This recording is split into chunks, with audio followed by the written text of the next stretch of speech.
આગાહી.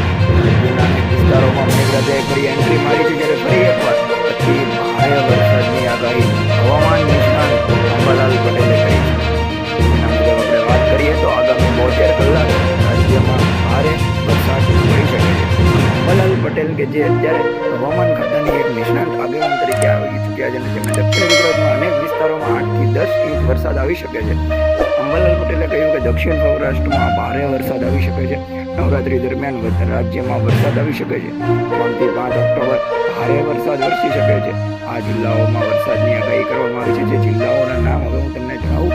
તેમણે વધુમાં કહ્યું કે રાજકોટ, મોરબી, સુરેન્દ્રનગર તેમજ પોરબંદર, જામખંભાળિયાના ભાગોમાં તેમજ મધ્ય અને ઉત્તર ગુજરાતમાં વરસાદની